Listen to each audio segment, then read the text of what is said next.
When we think of compliments, the first that often comes to mind are the obvious ones. You look beautiful today. I love your dress. Your hair looks amazing. These words can be sweet, kind, and even uplifting in the moment. Yet if you listen carefully to women, to their longings, their frustrations, their silent sighs, you will notice something. What they desire most isn't always what meets the eye. A woman may appreciate being told that she is beautiful, but beauty, especially when it is reduced to her external features, has a fleeting quality. She knows it can change with time, with age, with circumstance. She knows that the world she lives in already magnifies her physical image relentlessly. She has been praised for her hair, her skin, her figure, perhaps since she was a young girl. And while those compliments can feel pleasant, they rarely go deep. They do not necessarily affirm the parts of her that make her feel truly seen. Going beyond appearance means shifting our focus from what is visible to what is felt.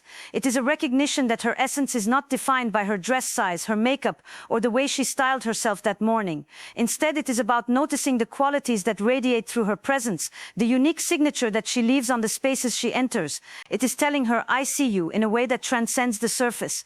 What does it look like to go beyond appearance? It might sound like acknowledging the warmth she brings into a conversation. It could be admiring the way her laughter softens tension in a room, or the way she makes people feel safe to open up. It could be recognizing her thoughtfulness, her creativity, her ability to connect people or ideas that seem unrelated. It could be as simple as saying, "I admire the way you carry yourself," not because of posture or style, but because of the grace, confidence, or groundedness she embodies. This kind of compliment is different. It requires observation, it requires listening, and most importantly, it requires intention. It is easy to notice a dress, it is easy to notice lipstick, but it takes deeper attention to notice the quiet strength behind a smile, or the way her silence is not emptiness but presence, or the fact that she listens with an intensity that makes others feel heard. When women receive this kind of acknowledgement, something shifts. Their guard softens. They feel recognized in places that are rarely named. So many women move through the world carrying roles: mother, daughter, partner, professional, caretaker, friend. Each of these roles demands performance, service, output, and often the world rewards them for how well they maintain those roles. But when you go beyond appearance and compliment the unseen qualities, her intuition, her insight, her ability to notice what others overlook, you affirm the self that exists beneath the roles. And this is why it matters so much, because underneath all the roles and performances, every woman longs for recognition of her inner life. She wants to be cherished not just for how she looks in the eyes of others, but for how she feels in her own skin. She wants to know that she is more than her reflection, that she can be desired not only for her beauty, but for her complexity.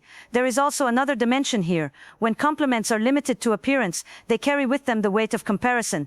Beauty, after all, is a social construct that is constantly shifting. What is deemed attractive in one culture, one decade, or one context may not be in another. Women live with this awareness that their beauty is judged, measured, often against impossible standards. And so when the only validation they receive is appearance-based, it reinforces the message that their worth is conditional, fragile, dependent on something beyond their control. Going beyond appearance liberates both the giver and the receiver of the compliment from this trap. Instead of speaking into the language of comparison, it speaks into the language of truth. It says, "I see something in you that is uniquely yours." It affirms qualities that cannot be taken away by time, by age, by shifting standards. It honors the unchanging essence rather than the changing image. For many women, this is the compliment they crave most, not the one that celebrates how they look, but the one that names how they are. It is a recognition of their depth, their personality, their energy, their way of being in the world. It is a compliment that lingers, that nourishes, that roots itself in places far deeper than the skin. There is a particular glow that comes over someone when their mind is seen, when their way of thinking is valued, when their inner landscape is treated with as much admiration as their outer appearance. For many women, compliments tend to remain on the surface, directed toward how they look, how they dress, or the way they carry themselves. But the truth is, what so many crave, often silently, is recognition of their intellect, their curiosity, their perspective. To compliment a woman's intelligence is not simply to say "you're smart." That phrase, though well-intentioned, can feel generic, almost dismissive in its simplicity. What makes intelligence such a powerful compliment is not the label, but the acknowledgement of the unique ways her mind operates. It is about admiring how she connects ideas that others might overlook, how she approaches challenges, how she uses her creativity or her analytical skills to navigate the world. It is about telling her, in essence, "I notice the way you think, and it fascinates me." When you recognize a woman's mind, you give her more than validation, you give her a mirror that reflects her inner world back to her. For many women, that recognition is rare. The world has long emphasized women's beauty over their intellect, often treating their ideas as secondary, their creativity as supplementary, their insight as invisible. When a man or a partner, or even a friend acknowledges her intelligence, it creates a rupture in that narrative. It says, I see you beyond the roles and beyond the surface. I see the architecture of your mind. This kind of compliment requires presence. It asks you to listen, not just to the words she speaks, but to the connections behind them. It means noticing when her perspective shifts the way you see something. It means admiring not only the solution she offers, but the originality of how she arrived there. Imagine telling her, the way you explained that changed how I think about it, or I love how you notice details no one else pays attention to. These are the kinds of statements that make her feel deeply recognized. Complimenting intelligence is also about acknowledging the courage it takes to think differently. Many women grow up in environments where their voices are questioned, their ideas dismissed, or their insights overshadowed. To have someone affirm not only that they are intelligent, but that their unique way of perceiving the world is valuable, becomes an act of validation that touches something much deeper than pride. It touches identity. It says your way of seeing things matters. Your mind contributes something that the world needs. There is a difference, too, between praising achievement and praising intelligence. Achievements are outcomes, the degree she earned, the project she completed, the problem she solved. Those acknowledgements can feel good, but they are tied to productivity. Complimenting intelligence, however, honors the process itself, the inner workings that cannot always be measured or displayed. It is not about results, but about essence. It values her creativity even when it doesn't lead to immediate success. It admires her curiosity even when it wanders. It appreciates her reasoning even when the answer is not yet found. When a woman hears this kind of recognition, she experiences a shift from being desired for how she appears to being valued for who she is at her core. Beauty can be admired from a distance, but intelligence requires engagement. It demands conversation, exchange, the willingness to step into her world and be changed by it. That is why it feels so intimate. When you compliment her mind, you are not observing from the outside. You are participating in her interiority. It is also worth noting that intelligence does not always look like academic knowledge or professional expertise. It is not confined to credentials or status. Intelligence can be emotional, the ability to sense what others are feeling, to navigate complex dynamics with empathy. It can be intuitive, the sharpness of instincts, the capacity to read situations quickly. It can be creative, seeing patterns where others see chaos, imagining possibilities where others see walls. To recognize these forms of intelligence is to broaden the definition beyond the narrow confines that society often imposes, and perhaps this is why such compliments are so craved, because they affirm not just that she has a mind, but that her mind is worth admiring in its particularity. They say, I don't only notice that you think, I notice how you think, and it moves me. For many women, that is a level of recognition far more intimate than being told they are attractive. It speaks to something enduring, something that will not fade with age or change with trends. It speaks to the core of who they are when all else is stripped away. There is a quiet strength that lives inside many women, a kind of resilience that often goes unnoticed because it is woven so seamlessly into the fabric of their daily lives. It does not always announce itself with grandeur. More often, it shows up in subtle ways, in the way she gets back up after disappointment, in how she endures pressures that remain invisible to others, in how she continues to give even when she herself feels depleted. To acknowledge resilience is to see the battles that are not always spoken about, the courage that rarely asks for applause, the perseverance that unfolds quietly in the background. Most people are quick to notice accomplishments, but resilience is not always tied to visible success. It is the story beneath the surface. It is the nights she stayed awake worrying but still showed up the next morning. It is the weight of responsibilities she carries without complaint. It is the choices she makes that no one will ever see, the sacrifices that will never be celebrated, the strength she summons in silence. When someone notices this resilience and names it, it can touch a place so rarely recognized that it feels like an exhale, like finally being seen for the fullness of what she carries. To compliment resilience is not to say you're strong in a way that reduces her to an image of unshakable toughness. Many women resist that kind of compliment because it sometimes feels like another demand, another expectation to keep enduring without acknowledgement of the cost. Real recognition of resilience is more nuanced. It is saying, I see how much effort it takes for you to keep going, or I notice the courage in how you face challenges. It is about honoring not just the strength itself, but the vulnerability that lives inside that strength. Resilience is not the absence of struggle. It is the capacity to move through it, to adapt, to bend without breaking. And every woman has her own story of resilience, whether it is in her personal relationships, her professional life, or her inner world. For some, resilience means holding a family together during difficult times. For others, it may be navigating environments where their voices are not easily heard. For many, it is the daily balancing act of caring for others while still trying to honor themselves. These are not small feats. They are acts of survival, of persistence, of determination. And yet society often overlooks them, because resilience does not always have a trophy. There is no certificate for holding yourself together when everything feels like it's falling apart. There is no public recognition for the way she continues to nurture, provide or support. That is why the compliment of acknowledging resilience carries such power. It fills the gap left by a culture that rarely names this labor. It tells her, what you do matters, even when it is unseen. What makes this kind of compliment so meaningful is that it does not glorify suffering, nor does it place an unrealistic expectation to always be strong. Instead, it validates the reality of her experience. It gives her permission to be both strong and tender, both resilient and human. It acknowledges that resilience is not about never falling, but about rising again. It affirms that even in her moments of struggle, she carries a strength that deserves to be witnessed.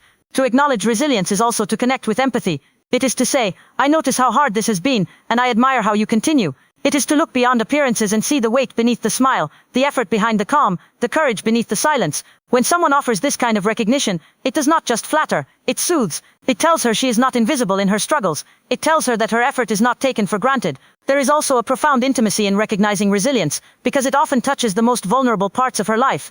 It means you have paid attention to the moments that others overlook. It means you have seen her not only in her victories, but also in her recoveries. You have noticed not only what she does when everything is easy, but how she continues when everything feels impossible. That is where resilience lives, in the in-between spaces, in the quiet persistence that no one celebrates. And perhaps this is why women secretly crave this kind of compliment. Because it honors not just the polished image they present to the world, but the raw humanity behind it. It is a compliment that validates both the effort and the cost. It is a reminder that she is not just surviving, but that her way of enduring is something to be respected. And for many women, that recognition is far more nourishing than being told they are beautiful, because it speaks to the heart of their lived experience, to the strength that defines them far more deeply than any surface impression. There is something profoundly human about wanting to be felt, not just seen. Presence is not about the things we do, the roles we perform, or the achievements we accumulate. It is not even about appearance in the way we are used to hearing compliments.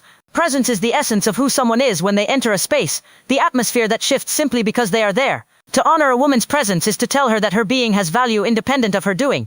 It is to acknowledge that she matters, not because of what she accomplishes or provides, but because of who she is. When most people think of compliments, they imagine specifics, hair, clothes, talents, achievements, but presence resists specifics. It is less tangible, more elusive, yet often more powerful. Presence is the way she makes others feel when she walks into the room.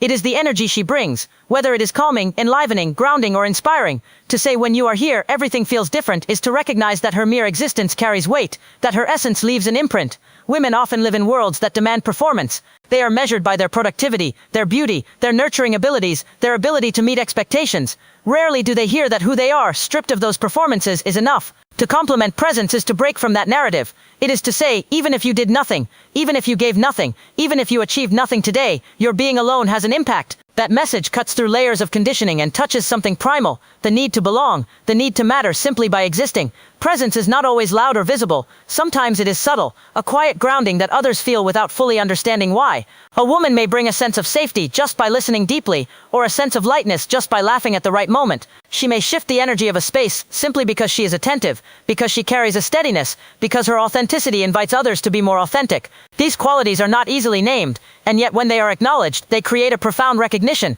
It tells her, I notice not just what you do, but the atmosphere you create. To honor presence also means paying attention to the intangible. It requires sensitivity, the ability to sense what often goes unspoken. It means noticing how she changes the rhythm of a conversation, how she brings warmth into tension, or how she leaves others feeling lighter after being around her. Compliments of presence are rare precisely because they require this depth of noticing. They are not the compliments you can give casually. They are born of attentiveness, of truly perceiving the effect she has on the world around her. For many women, this kind of acknowledgement is deeply affirming because it detaches their worth from conditions. It does not depend on beauty, which can fade. It does not depend on achievements, which can be forgotten. It does not depend on productivity, which can always be replaced. Presence is inherent. It cannot be manufactured. To honor it is to affirm that she is valuable not because of what she gives, but because of who she is. Think of the woman who always manages to bring calm in moments of chaos. Think of the one who fills the room with laughter and lightness. Think of the one who sits silently but whose silence itself anchors everyone else. These qualities often go unnamed, but they are felt. When someone takes the time to recognize them, it creates a bond of intimacy. It tells her, I do not just see what you show, I feel who you are. There is also something liberating about this kind of compliment. Many women are used to being evaluated, judged, and praised according to roles. The good mother, the successful professional, the attractive partner. Complimenting presence bypasses all of that. It affirms her essence without conditions. It allows her to rest in the knowledge that she matters even when she is not performing, that her very being holds meaning in the lives of others. And this is why honoring presence is one of the most powerful forms of recognition. Because presence is not something she can control, perfect, or curate. It is not about effort. It is about essence. To compliment it is to speak to the deepest level of identity. To say you matter, not because of what you do, but because of who you are when you are simply here. Would you like me to move forward and expand Keynote 5? True compliments are recognition in the same layered 700+ word depth, so the full sequence feels like a continuous body of work. At the heart of every compliment lies a question: do you see me? Do you notice not only what I show the world but also what lives beneath? For many women, the compliments they receive often skim the surface. They are told they are beautiful, kind, accomplished, but these words sometimes feel like descriptions rather than recognitions. A true compliment is not about labeling someone. It is about reflecting them back to themselves in a way that makes them feel deeply seen. Recognition is different from praise. Praise applauds performance. Recognition affirms existence. When you recognize someone, you are not simply acknowledging what they did or how they look. You are naming something about who they are. You are holding up a mirror that captures not the mask or the role but the essence. For women, this form of compliment is particularly powerful because so much of their lives are filled with expectations, performances, and obligations. To be recognized outside of these roles is to feel valued in a way that transcends conditions. True compliments come from paying attention. They require noticing not only the visible but the invisible. They emerge when you observe the way she thinks, the energy she brings, the resilience she demonstrates, or the presence she carries. They are born out of intimacy, not necessarily romantic intimacy, but the intimacy of witnessing, of attunement, of being present enough to see beyond the surface. To say, I love how you make people feel safe when they're around you, or I admire how you stay curious, even when it's difficult, is to offer more than flattery. It is to say, I recognize something uniquely yours.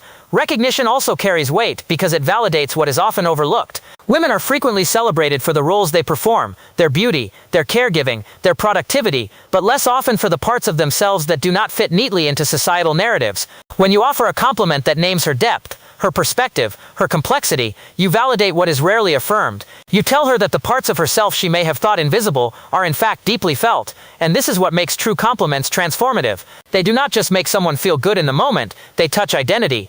They create a sense of being seen in one's wholeness. They provide a reminder that value is not only about output or appearance, but about the totality of who a person is. For many women, this kind of recognition is rare precisely because it demands a deeper level of noticing. It requires the giver to be attentive, empathetic, and willing to see beyond the obvious. There is also an element of safety in recognition. When a woman feels that her inner world is acknowledged, she experiences a form of trust. She feels that she does not need to perform or impress in order to be valued. This allows her to let down her guard, to be more authentic, to reveal more of herself. A true compliment can therefore become an opening, a doorway into greater connection, intimacy, and mutual understanding. It does not just affirm, it invites. True compliments also resist comparison. Surface-level compliments often live within the realm of comparison. She is more beautiful, more stylish, more accomplished, but recognition stands on its own. It says, I see this in you, and it is yours. It does not depend on her being better than anyone else. It does not rely on standards that change with time or culture. It affirms qualities that are intrinsic and enduring. This is why recognition feels grounding, and yet recognition is not always about grand declarations. Sometimes the most powerful compliments are the quietest ones, the ones that name something subtle but deeply true. I feel calmer when you are around. You have a way of noticing what others miss. The way you think about things opens my mind. These are simple statements, but they carry profound weight because they affirm qualities that are both personal and enduring. For a woman, to be recognized in this way is to feel whole. It tells her she does not need to fragment herself into roles to be valued. She does not need to hide the parts of herself that are less polished. She does not need to measure her worth against external standards. True compliments affirm the totality of her being, not just the visible, not just the celebrated, but the full complexity of who she is. Would you like me to now weave all 5 keynotes together into one seamless long-form chapter, so it feels like a continuous Esther Perel style narrative instead of separate essays? At the core of it all, what women crave is not more compliments but deeper ones. Not the kind that skim the surface, but the kind that penetrate. To go beyond appearance, to admire intelligence, to acknowledge resilience, to honor presence, and to offer true recognition, these are not just words, they are acts of seeing. They say, I notice you in ways the world often forgets to. They affirm that her value is not conditional, not fragile, not tied to roles or beauty alone, but rooted in her wholeness. A compliment, when it is true recognition, becomes more than flattery. It becomes connection. It bridges the gap between being looked at and being seen, between being admired and being valued. And when a woman receives that kind of acknowledgement, she does not just feel beautiful, she feels real, she feels known, she feels cherished in the deepest sense of the word. Do you want me to make this conclusion emotionally punchy for a YouTube delivery?